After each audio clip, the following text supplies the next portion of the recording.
일곱째 인은 언제부터 떼어지기 시작할까요? 정확한 시점은 아무도 알 수 없습니다. 그러나 지상에서 나타나는 일들로 인해서 하늘에서 인이 떼어졌음을 우리는 확인해 볼 수가 있는 것입니다. 우리 지난 시간에 살펴본 것처럼 가장 먼저 떼어질 첫째 인이 떼어지게 되면 흰말을 탄 자로 상징되어 있는 적그리스도가 세상에 출현할 것입니다. 그는 실질적인 세계의 대통령으로서 이스라엘과 더불어 7년간의 평화조약을 맺게 됩니다. 이스라엘은 이와 같은 굳건한 국가 안보에 대한 약속을 받고 그들의 2000년에 걸친 마음의 수군이었던, 민족적인 수군이었던 제3성전을 건축하기 시작합니다. 그런데 그 제3성전은 지금 예루살렘에 있는 황금돔 사원이 자리 잡고 있기 때문에 이 황금돔 사원을 먼저 파괴하지 않고는 건설할 수가 없는 것입니다. 이 황금돔 사원은 모든 이슬람의 성지로서 결코 파괴될 수 없는 하나의 성지인 것이죠. 그런데 바로 이 3성전을 건설하게 되면 하늘에서는 둘째 인이 떨어지게 되는 것입니다. 요한계시록 6장 3절 4절 말씀 읽습니다. 둘째 인을 떼실 때에 내가 들으니 둘째 생물이 말하되 오라 하더니 이에 붉은 다른 말이 나오더라. 그 탄 자가 허락을 받아 땅에서 화평을 제하여 버리며 서로 죽이게 하고 또 큰 칼을 받았더라. 붉은 말을 탄 자라고 하는 것은 전쟁을 상징하는데 큰 칼을 가졌다고 하는 것은 큰 전쟁이라는 것을 말씀해 주고 있는 것입니다. 창졸지간에 자신들의 성전이 파괴되고 질밟혀 버리는 것을 바라만 보고 있었던 이슬람의 모든 무슬림들은 분노와 슬픔과 울분을 속으로만 삼키며 이스라엘을 침공에 들어갈 것을 암암리에 준비하게 되는 것입니다. 그리고는 이것은 거대한 국제적인 연합을 이루어서 이스라엘 한 나라를 기습적으로 침략해 들어가는 매우 큰 전쟁이 될 수밖에 없습니다.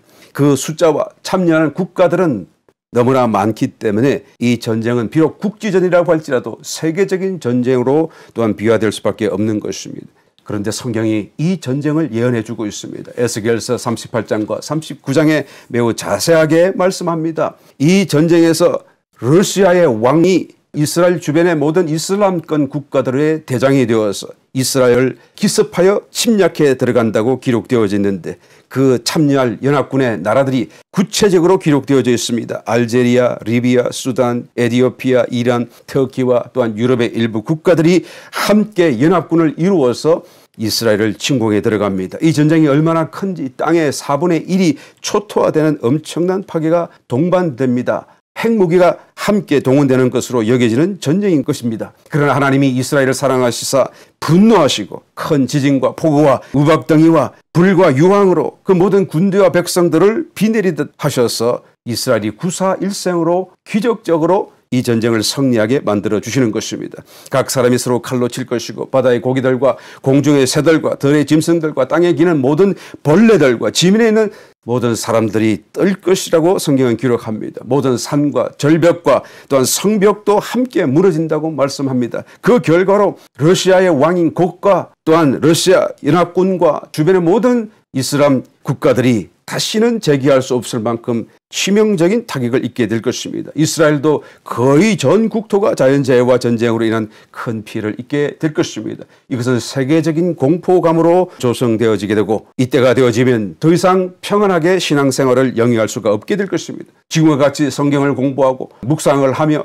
성도 간의 교제와 교회 생활 등등을 할 수가 없는 그런 상황이 벌어지게 될 것입니다. 우리는 이 상황을 준비가 되지 않은 채로 맞이해서는 안 될 것입니다. 그런데 이 상황이 곧 일어날 것만 같습니다. 근래에 특별히 이란이 핵 개발로 정점을 이루고 이스라엘은 양보할 수 없는 극의 그런 강대강의 대립 구조로 인하여서 조금도 양보할 수 없는 극한 상황으로 치닫고 있기 때문인 것입니다. 그 전쟁이 일어나게 된다면 바로 그것은 둘째인이 떼어지는 것을 의미하는 것이고 둘째인 이후로 셋째, 넷째, 다섯째, 여섯째인이 떼어지는 것은 금방 오히려 첫째인과 둘째인의 그런 시간 간격보다 더 짧도록 연속하여 일어날 것이기 때문에 우리는 벌써 이 전쟁을 본다고 한다면 준비되어 있지 않고서는 이때를 우리는 승리하는 삶으로 살아갈 수가 없게 될 것입니다. 저와 여러분에게 묻습니다. 이 하나님의 놀라운 계시를 그의 영 가운데서 보았던 사도 요한은 맨 마지막에 고백하기를 아멘 주 예수여 어서 오시옵소서. 그의 마음은 준비되었고 주님을 환영한다는 고백으로 끝내는 것을 볼 수가 있습니다. 저와 여러분은 어떻습니까? 우리는 이와 동일한 고백을 드릴 수가 있을까요? 그것도 지금 우리는 드릴 수 있을까? 우리는 질문해 보지 않을 수가 없는 것입니다. 이와 같이 저와 여러분이 주님 오심을 준비되게 맞이할 수 있게 되시기를 예수님 이름으로 축원합니다.